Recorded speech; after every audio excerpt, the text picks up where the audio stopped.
কাঁঠালের বিচি সংরক্ষণের 100% কার্যকরী পদ্ধতি। প্রথম দিন যেরকম রাখবেন 1 বছর পরেও যদি খান ঠিক ওরকমই স্বাদ গন্ধ একই রকম থাকবে। একদম প্রাকৃতিক ওয়েতে এই পদ্ধতিটা আমি আমার দাদিকে দেখেছি ছোটোবেলায় মাটির হাঁড়ি ভরে ভরে এইভাবে কাঁঠালের বিচি রেখে দিত। কাঁঠালের বিচি খেতে আমরা কম বেশি সবাই পছন্দ করি, কিন্তু কাঁঠালের মৌসুম শেষ হয়ে গেলে এই বিচি আর খুব একটা দেখা যায় না, খেতে ইচ্ছে করলেও খাওয়া যায় না। তো আপনি চাইলেই কিন্তু একদম স্বাদ গন্ধ অটুট রেখে কোনো রকম ফ্রিজ ব্যবহার না করে এইভাবে প্রাকৃতিক ওয়েতে কাঁঠালের বিচি সংরক্ষণ করে রাখতে পারেন। তো প্রথমে যেটা করতে হবে, আমাদের কাঁঠালের বিচিগুলোকে খুব ভালোভাবে শুকিয়ে নিতে হবে। খুব ভালোভাবে উপরের যে সাদা খোসাটা সেটা শুকিয়ে গেলে ঠিক এরকম হবে। তো একটু যাতে ভেজা ভাব না থাকে, শুকানোর পরে আমরা বিচিগুলোকে ভালোভাবে বেছে নেব, যাতে ফাটা ফোটা যে বিচিগুলো আছে সেগুলো নেব না। মানে একদম সুন্দর ফ্রেশ দেখে যে বিচিগুলো সেগুলোই সংরক্ষণ করার চেষ্টা করবেন। এরপরে যেটা করবেন, নেবেন মাটির হাঁড়ি। আপনি যদি বেশি করে বিচি রাখতে চান তাহলে বড় একটা মাটির হাঁড়ি নেবেন, আর যদি কম করে রাখতে চান সেই অনুসারে আপনি মাটির হাঁড়ি বাজার থেকে কিনে নিয়ে আসবেন। অথবা যখন আপনারা দই খান বাসায়, সেই দইয়ের পাতিলগুলো কিন্তু ধুয়ে সুন্দর করে শুকিয়ে নিয়ে ঠিক এইভাবে রেখে দিবেন। তো পাতিলটা ধুয়ে সুন্দর করে শুকানোর পরে আমাদের যেটা করতে হবে সেটা হলো ছাই নিতে হবে।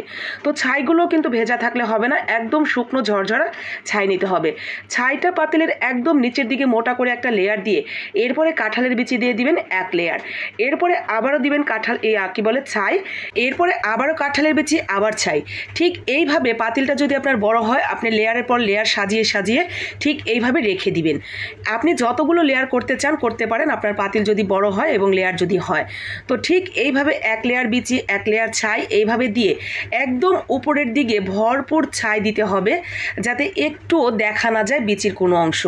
এরপরে হাত দিয়ে চেপে চেপে খুব সুন্দর করে ছাইটাকে বসিয়ে দিতে হবে, যাতে খুব বেশি উস্কো খুস্কো না থাকে, মানে কোনো জায়গায় ফাঁকা না থাকে। তো ঠিক এইভাবে আমরা চেপে চেপে ছাইটাকে বসিয়ে দিব। এখন কথা হলো, আপনার বাসা যদি ছাই না থাকে, ধরেন আপনি 6 তলা 7 তলার উপরে থাকেন, কখনোই মাটির চুলা ব্যবহার করা হয় না, গ্রামেও খুব একটা যাওয়া হয় না, তখন কি করবেন?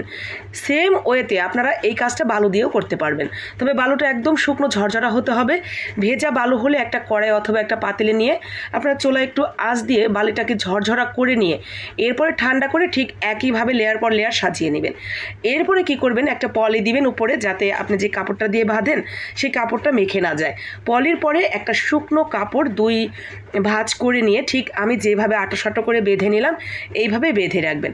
ব্যাস, আপনার কাজ শেষ। সংরক্ষণ পদ্ধতি একেবারে 100% কার্যকর। এখন এইটা আপনি খাটের নিচে রেখে দিতে পারেন। তবে হ্যাঁ, যদি খাটের নিচে বসিয়ে রাখেন, সরাসরি ফ্লোরের উপরে রাখবেন না, কারণ ফ্লোরের একটা ভাপ আছে, ঠান্ডা ভাপ, সেটাতে নিচের দিকে লেগে নষ্ট হয়ে যেতে পারে। একটা কিছুর উপরে বসিয়ে রাখবেন, অথবা আপনি শুকনো কোনো কিছুর উপরে একটু শুকনো জায়গায় রেখে দিবেন। 1 বছর পরও যদি বের করেন এটা খুলে, ঠিক একই রকম প্রথম দিন যেরকম রেখেছিলেন ওরকমই পাবেন, স্বাদে গন্ধে একই রকম থাকবে। 100% কার্যকর একটা পদ্ধতি। ভালো লাগলে অবশ্যই আপনিও রাখবেন, আর সবাইকে জানার জন্য লাইক কমেন্ট শেয়ার করে দিবেন।